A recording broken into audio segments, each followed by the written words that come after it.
Hello everyone, स्वागत है आप सभी का दी नॉलेज क्लासरूम के यूट्यूब चैनल पर। आज के इस इतिहास की वीडियो के अंदर हम बात करने वाले हैं जैन धर्म के बारे में। तो जो जैन धर्म है, जैन धर्म के बारे में जो मुख्यतः बातें हैं वो हम आज की इस वीडियो में जानने की कोशिश करेंगे। तो जो जैन धर्म है इसमें जो कुल तीर्थंकर हुए हैं जिनकी जो संख्या है वो कितनी हुई है? वो संख्या हुई है 24। तीर्थंकर क्या होते हैं? जो जैनी गुरु होते हैं उन्हीं को क्या बोला जाता है? तीर्थंकर बोला जाता है। और जो प्रथम तीर्थंकर था उसका नाम क्या था? ऋषभ देव था। क्या नाम था? ऋषभ देव था। या हम इसको क्या भी बोल सकते हैं कि जैन धर्म के संस्थापक कौन थे?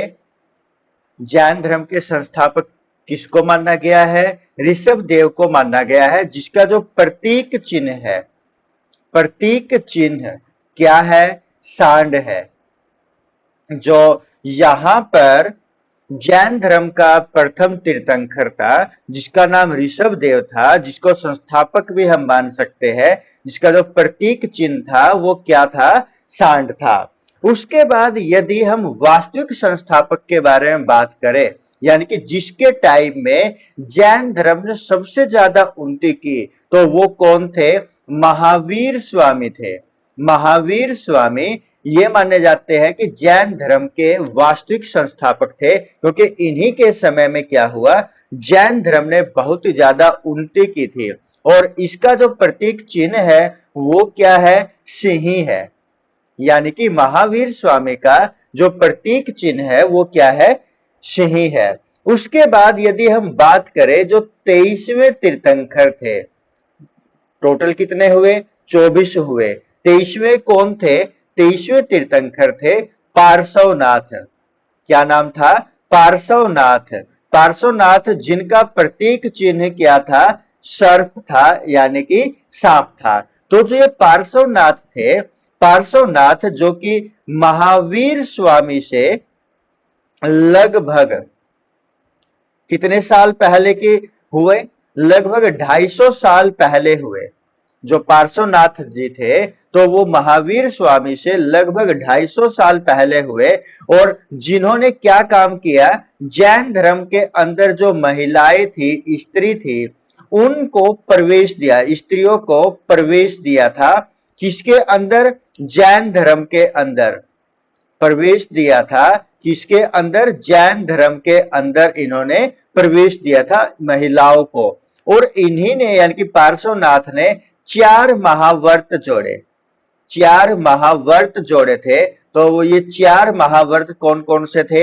एक तो था सत्य, नंबर 2 था अहिंसा, अहिंसा, नंबर 3 था अचौर्य, और नंबर 4 पर था अपरिग्रह।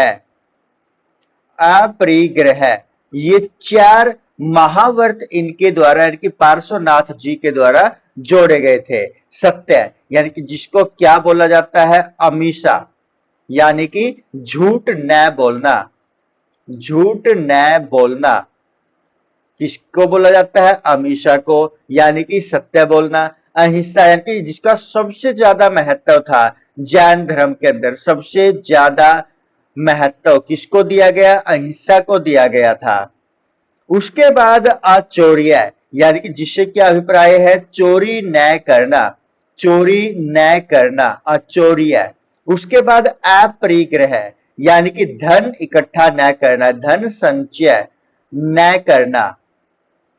तो ये 4 जो महाव्रत थे किसके द्वारा जोड़े गए थे? ये पार्श्वनाथ के द्वारा जोड़े गए थे। अब इन्होंने महावीर स्वामी के जो जन्म से 250 साल पहले क्या कर ली थी? समाधि ले ली थी। समाधि कब ली? 250 साल पहले ली थी।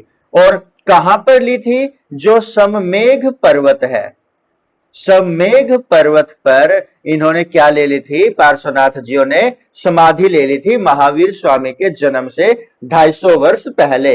उसके बाद यदि हम बात करें अब मुख्यतः महावीर स्वामी के बारे में, जो जैन धर्म के वास्तविक संस्थापक थे, जिसको वर्धमान, वर्धमान महावीर के नाम से जाना जाता है। और कौन से तीर्थंकर थे वे? 24वें तीर्थंकर थे। कौन से थे? 24वें तीर्थंकर थे वो जैन धर्म के, जिनका जो जन्म है, जन्म कब हुआ? जन्म माना जाता है इनका 540 बीसी में। 540 बीसी में इनका जन्म माना जाता है। तो इनका स्थान कौन सा था जहां पर इनका जन्म हुआ? इनका जन्म स्थान था कुंडग्राम। कहां पर? कुंडग्राम के अंदर इनका जन्म हुआ। कहां पड़ता है ये? वैशाली के निकट पड़ता है। वैशाली के निकट पड़ता है जो ये कुंडग्राम है, वैशाली के निकट। या हम यहां पर इसका एक और भाग है जिसको हम क्या बोलते हैं? वासुकुंड बोलते हैं, जहां पर इनका जो जन्म स्थान कुंडग्राम पड़ता है। उसके बाद इनके पिता का नाम, यानी कि जो जैन धर्म के संस्थापक थे जिसका नाम वर्धमान महावीर था, इनके पिता का नाम क्या था? सिद्धार्थ था। इनके पिता का नाम क्या था? सिद्धार्थ था, जो कि क्या थे?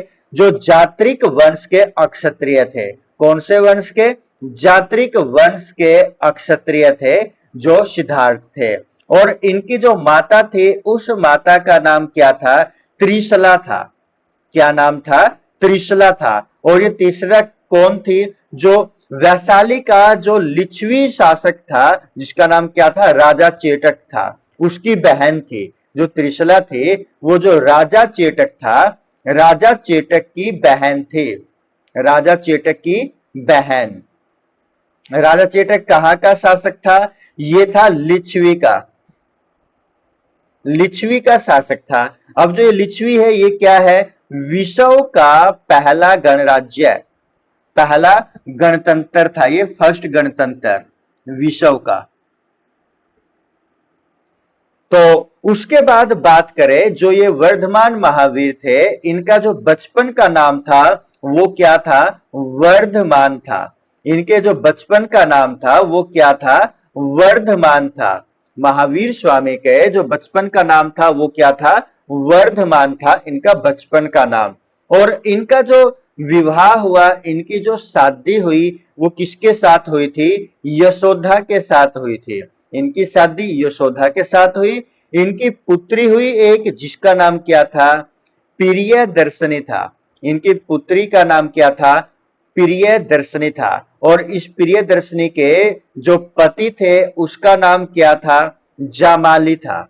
यानी कि महावीर स्वामी के जो दामाद थे उस दामाद का नाम क्या था? जामाली था। और प्रियदर्शनी के ये पति थे। और जो जामाली थे ये क्या थे? महावीर स्वामी के प्रथम शिष्य थे।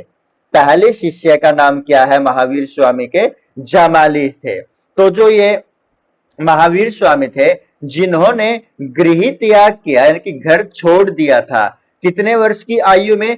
30 वर्ष की आयु में इन्होंने क्या कर दिया था? घर को छोड़ दिया था। 30 वर्ष की आयु में अपने घर को छोड़ दिया था। और किसकी आज्ञा लेकर के?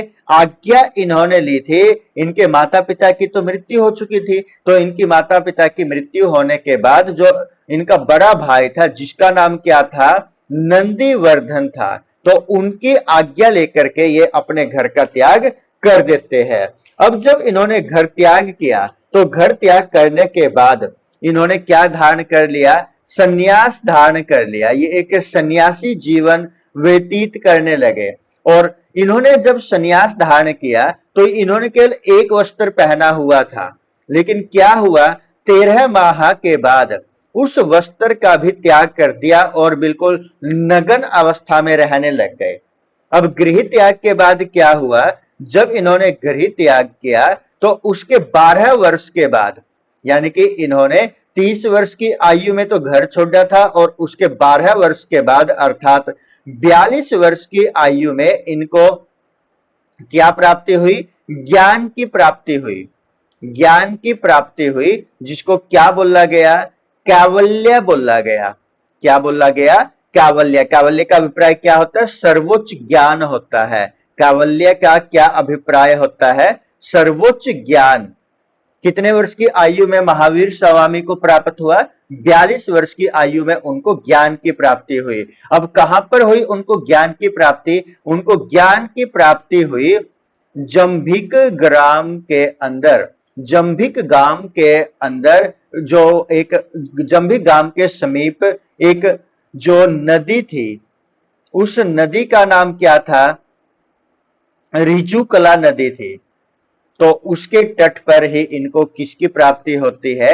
ज्ञान की प्राप्ति होती है। रिजुकला नदी के तट पर इनको कौन से गांव के नजदीक?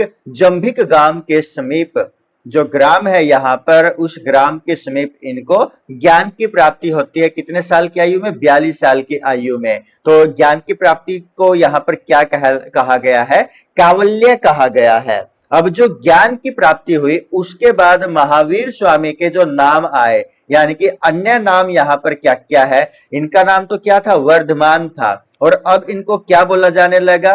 महावीर बोला जाने लगा। इनका यहां पर नाम क्या बन गया?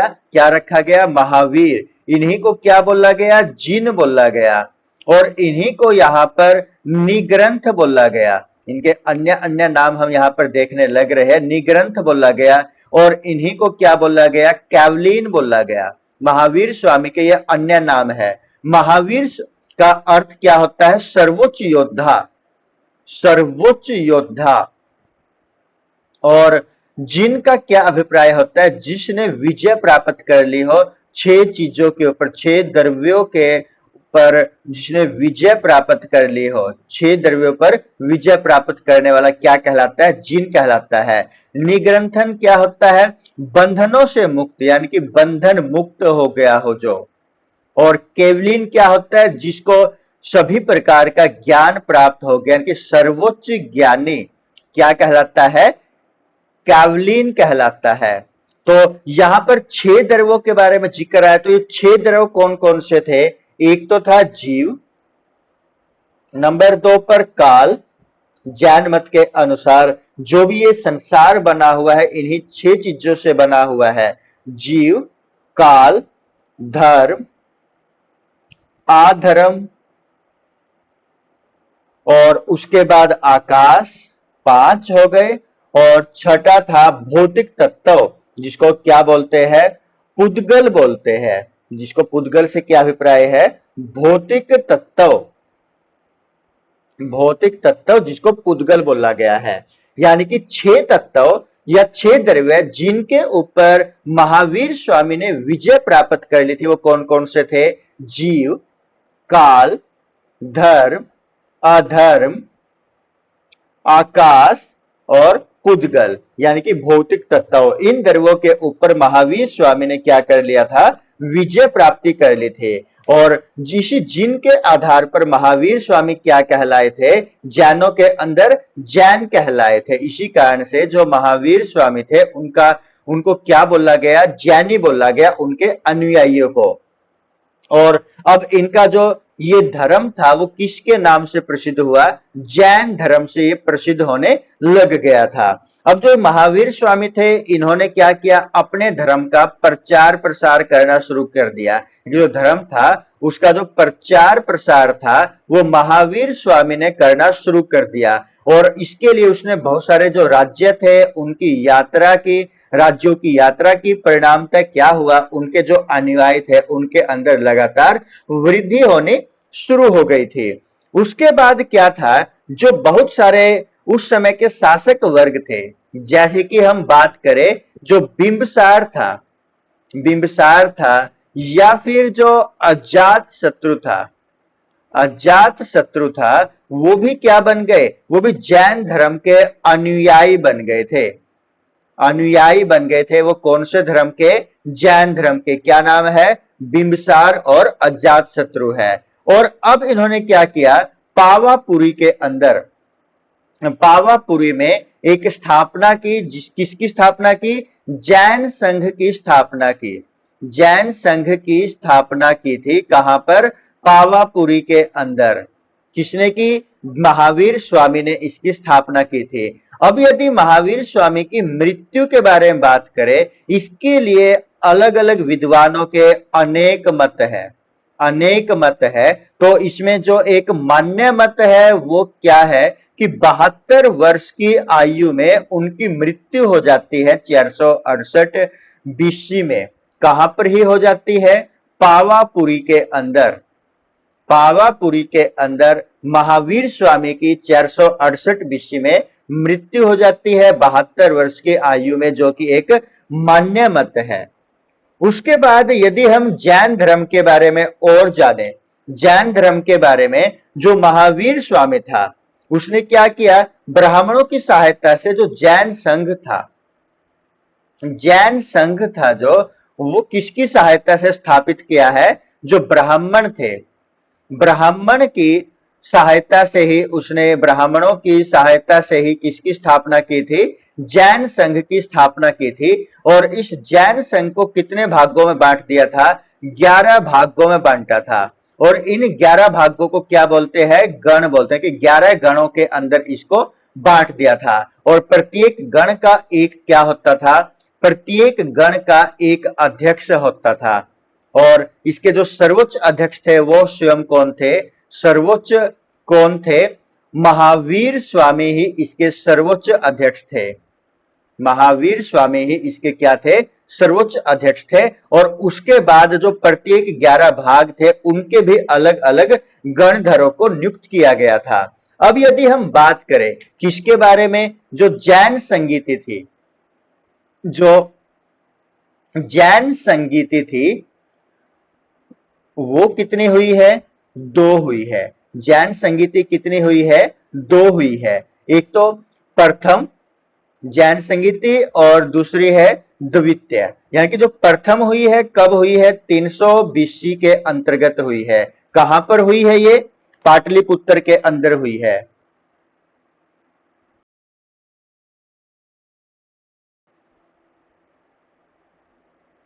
जो प्रथम यहां पर जैन संगीति हुई है वो कहां पर हुई है? पाटलिपुत्र के अंदर हुई है। पाटलिपुत्र के अंदर प्रथम बौद्ध संगीति हुई है। और जो द्वितीय हुई है वो कहां पर हुई है? गुजरात के अंदर हुई है 513 ईस्वी के अंदर, 513 बीसी के अंदर। कहां पर हुई है? वल्लभी के अंदर हुई है। वल्लभी कहां पर पड़ता है? गुजरात के अंदर पड़ता है।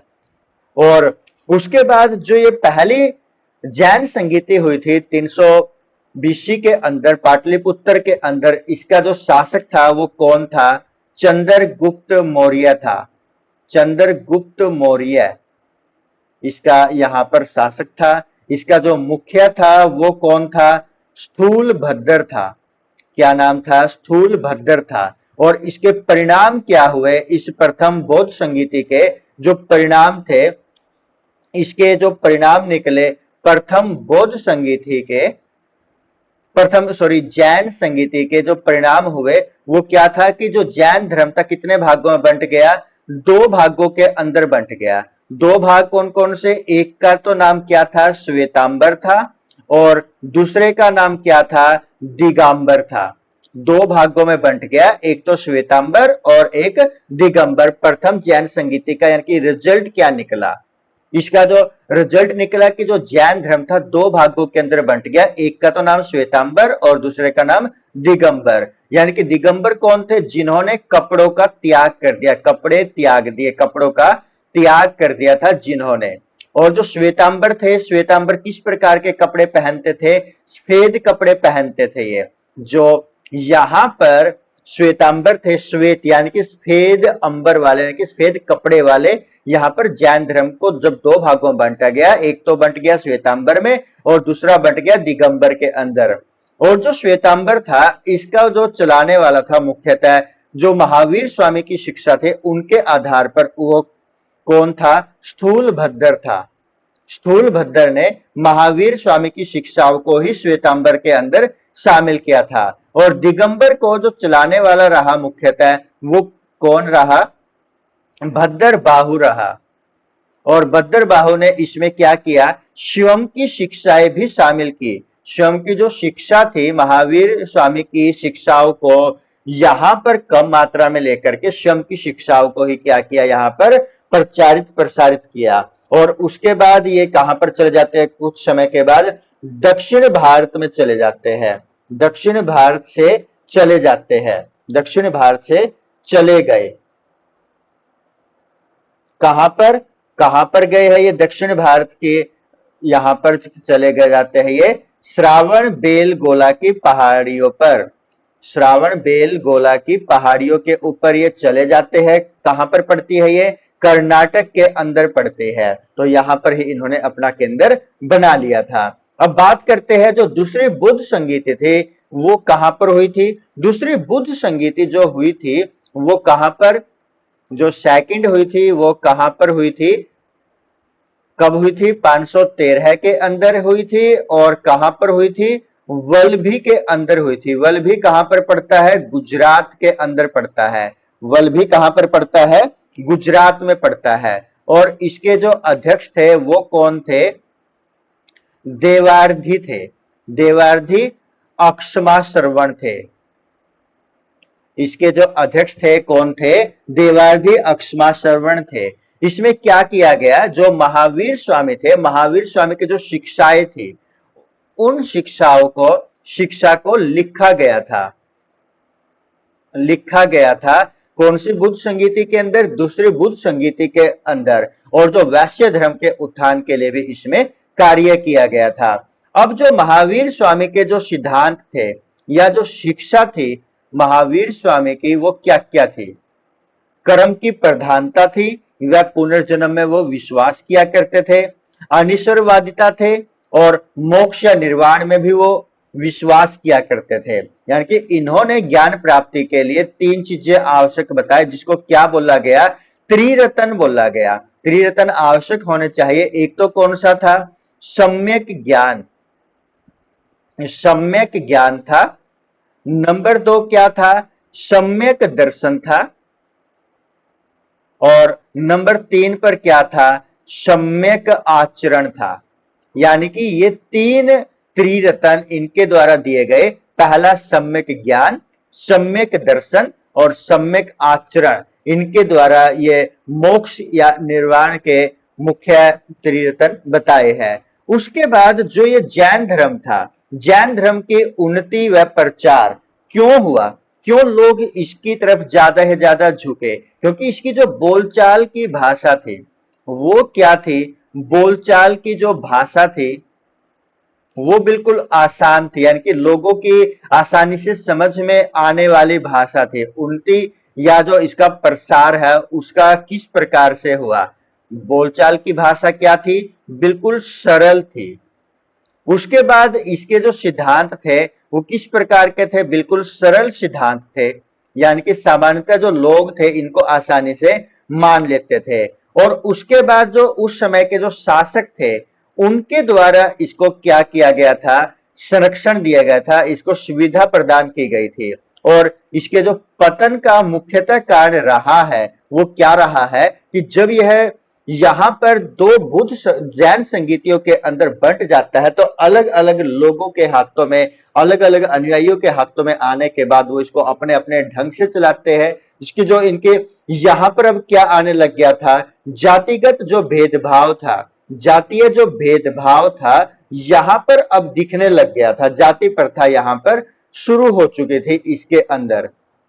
उसके बाद जो सिद्धांत थे इसके, उनके अंदर भी कुछ कठोरता बाद में दिखाई गई है। और या फिर हम कह सकते हैं कि जो विदेशी आक्रमण है, विदेशी जो आक्रमण है वो भी मुख्यतः जैन धर्म के पतन के कारण हो सकते हैं। तो दोस्तों जैन धर्म के ऊपर आधारित ये एक छोटी सी वीडियो आपको किस प्रकार की लगी, हमने इसको जल्दी में कुछ ना कुछ जो आपके एग्जाम की दृष्टि से महत्वपूर्ण हो उसको करने की कोशिश की है, ताकि जो जैन धर्म है, जैन धर्म के बारे में एक व्यू आपके दिमाग के अंदर छप जाए।